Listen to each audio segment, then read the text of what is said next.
Imagine stepping back in time, centuries of stories hidden behind unassuming doors, ready to discover London's best-kept pub secrets. Hello and welcome. Now, everyone knows London is steeped in history, but what if I told you that some of its most fascinating tales aren't in museums or palaces, but are poured nightly in its pubs? Forget the shiny tourist trap bars for a moment. We're going on a proper adventure, a pub crawl through time itself. We're peeling back the layers of this incredible city to find the places where history isn't just on a plaque on the wall. The very timber of the beams, the worn-down flagstones, the ghosts that might just be sitting at the next table. These aren't just places to get a pint, they're living, breathing chronicles of London life. From the brawlers of Covent Garden, the poets of Covent Garden, to the smugglers on the Thames. Our first stop takes us to Covent Garden, but we're sidestepping the street performers and the fancy shops. Tucked away down a tiny alley, you'll find the Lamb and Flag. From the outside, it looks charming, deceptively so. This place has a history that's anything but gentle. In the 18th century, it was a hotbed of bare-knuckle boxing. The roar of the crowd, the thud of fists, the betting, the brawling, it earned the nickname, the Bucket of Blood. Step inside, once the ring for bare-knuckle bouts, later a haunt for writers. Soot-streaked evenings, whispered literary plots, low ceilings and dark wood panels, smoke hanging thick, the clinking of glasses and the low murmur of conversations that you probably weren't meant to overhear. It's the kind of place that feels like it's holding its breath, keeping centuries of secrets locked away within its walls. It's a world away from the bustling piazza just a few steps outside. It wasn't all just fisticuffs, though. As the years went on, the pub attracted a rather more cerebral clientele. Charles Dickens was a regular. Can you imagine? The great man himself, nursing a drink in that very corner, observing the comings and goings, gathering inspiration for his next masterpiece. You can practically see him, scribbling away in a little notebook, his eyes darting around the room. It's that collision of worlds that makes this place so special. The raw, brutal energy of the fighting pit, slowly giving way to the quiet contemplation of London's literary elite. And then there's the famous story of the poet John Dryden. In 1679, right in the alleyway outside, he was brutally attacked by thugs, supposedly hired by a rival poet. It's a rather grisly tale, but it's part of the pub's DNA. It reminds you that this wasn't just a backdrop for history. It was the stage. Every scuff on the floorboards, every nick in the wooden bar feels like a footnote to one of these incredible stories. So when you're here, take a moment. Find a snug corner, order a proper English ale and just soak it all in. Right, from the brawlers of Covent Garden, we're off to Fleet Street, the historic heart of London's newspaper trade. Hidden behind a modest, unassuming entrance, ye olde Cheshire cheese.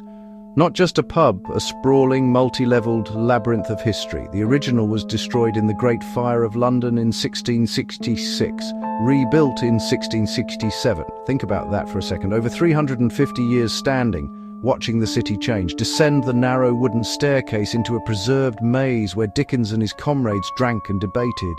The rooms feel untouched by time. Step inside and you leave the 21st century behind. No natural light in the lower rooms, low ceilings, old wood, stale beer, history in every corner, tiny interconnected rooms, winding staircases, gloomy cellars deep beneath the street. You could get lost and dim. And that's half the fun. A local for the greatest minds in English literature. Dickens, Dr. Samuel Johnson, his favourite seat. Imagine the conversations, debates about language, politics, art, ale, port. Mark Twain, Sir Arthur Conan Doyle, Alfred Tennyson, a who's who of literary history. The intellectual engine room of London. Astonishingly little has changed. Dark wood panelling, black with age. Floors dusted with sawdust. Furniture that looks centuries old. No jukeboxes, no fruit machines, just the gentle hubbub of conversation.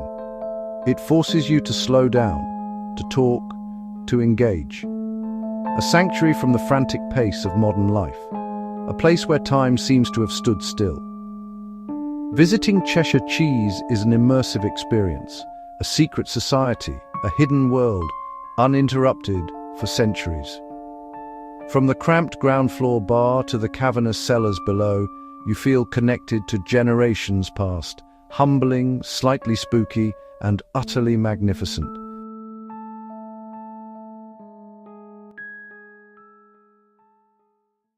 Our next pub takes us south of the river to Borough, right next to the glorious chaos of Borough Market. Here, set back from the main road in its own courtyard, stands a true London treasure, the George Inn. This is a spectacular sight. It is London's last remaining galleried coaching inn. Back in the day, before railways, these were the motorway service stations of their time. Coaches pulled by horses would clatter into the courtyard. Travellers would rest and refresh themselves before continuing their journeys. The George is a magnificent survivor of that era. Most of the original inn was demolished in the 19th century. Thankfully, the south face was preserved by the railway company that bought the land. And what a piece of preservation it is! Imagine actors and travellers from centuries past gathering in timbered balconies under gaslight and rain. Those tiered open-air galleries are breathtaking. You can almost hear the bustle of the stable hands, the calls of the coachman, the chatter of weary passengers leaning over the railings, looking down into the courtyard below. There's another famous literary connection here. It's believed William Shakespeare used to drink here. The original Globe Theatre was just a short walk away. In summer, plays are sometimes performed in the courtyard, just as they would have been in Shakespeare's time. Standing on one of those galleries with a pint in hand, watching a performance below, it transports you. You feel a direct, unbroken line to London's theatrical past. Even Dickens appears. He visited and mentioned the George in Little Dorrit. The pub is now owned by the National Trust. They've maintained its character beautifully.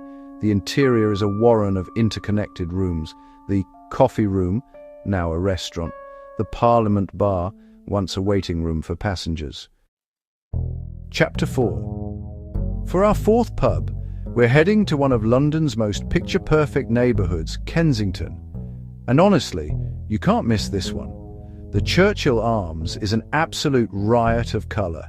In the summer, the entire building disappears under a cascade of flowers, hanging baskets, window boxes, tubs. It's said they spend over £25,000 a year on floral displays, and it shows.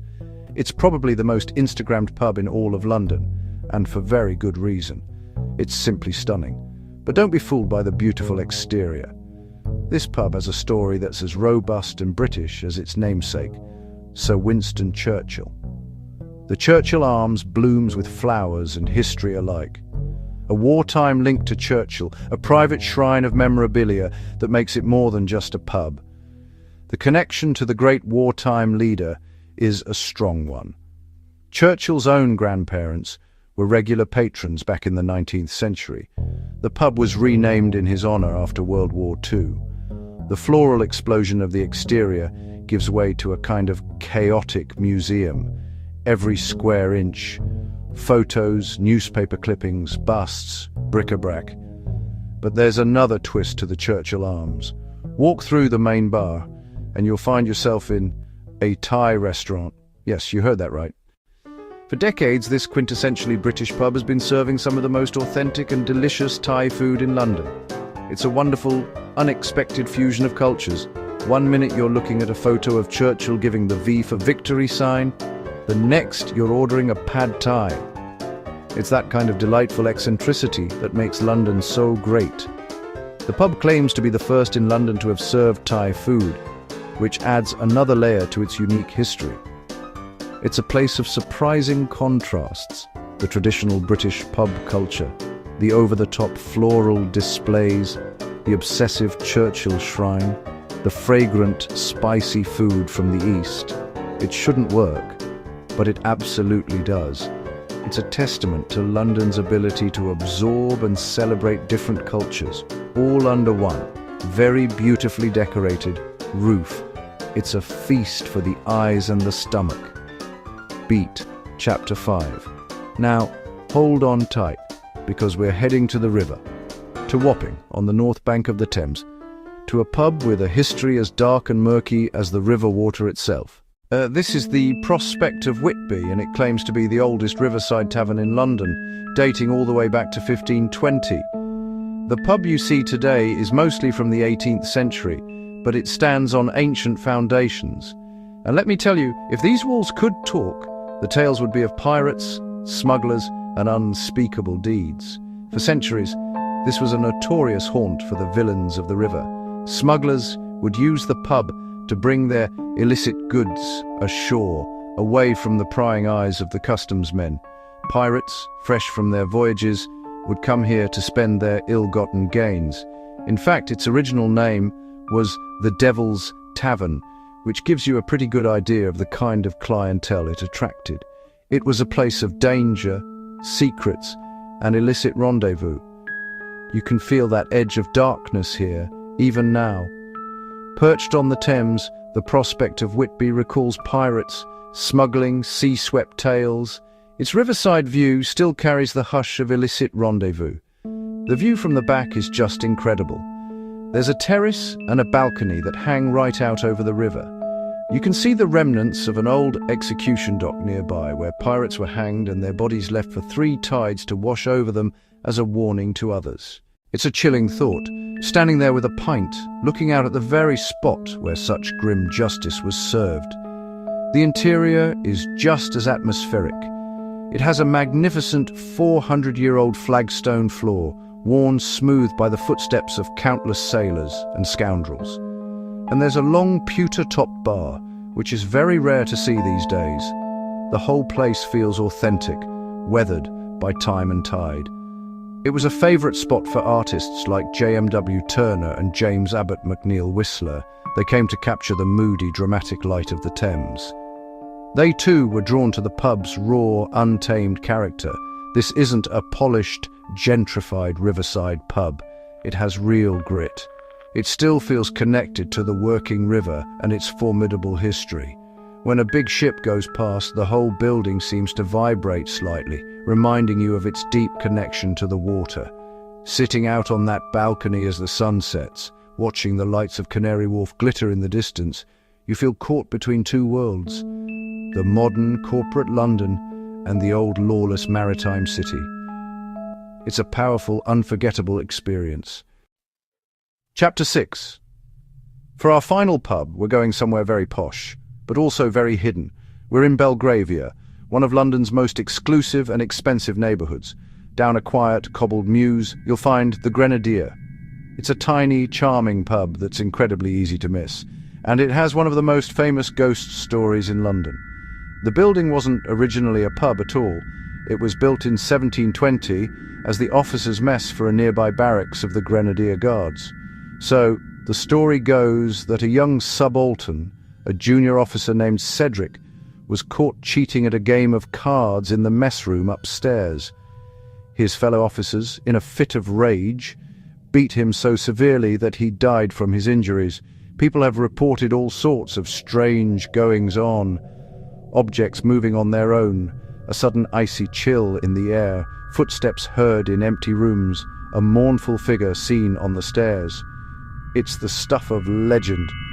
In Belgravia's The Grenadier, an officer's mess with stories of hauntings and stern traditions, many dare to test its ghostly reputation over a pint. The pub fully embraces its haunted reputation. Visitors from all over the world come and attach banknotes to the ceiling.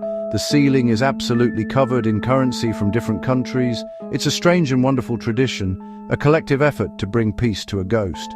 The military connection is still very strong. The pub has a sentry box outside. The decor is filled with military prints and paraphernalia. There's a very particular, old-world, gentleman's club feel to the place. It's small, cozy, and feels incredibly exclusive, as if you've stumbled into a private club. The bar itself is tiny, and you often find yourself rubbing shoulders with the locals, who all have their own stories about Cedric the Ghost. Whether you believe in ghosts or not, there's an undeniable atmosphere in the Grenadier. It feels charged, special.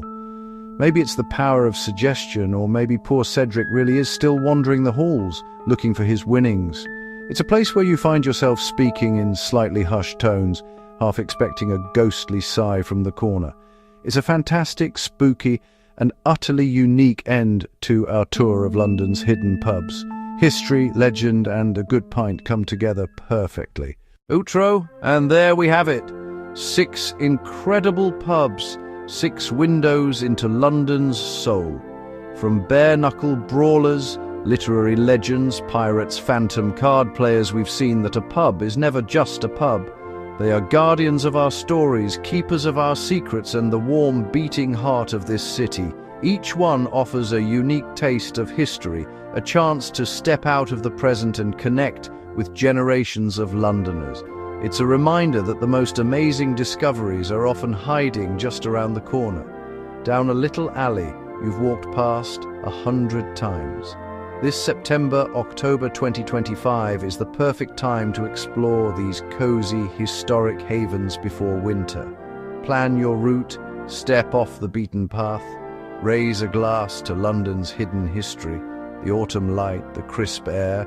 It's the ideal season for a historical pub crawl. Duck into an ancient inn as the evening draws in. Find a spot by a crackling fire. Feel that sense of shelter and continuity. It nourishes the spirit as much as the ale quenches your thirst.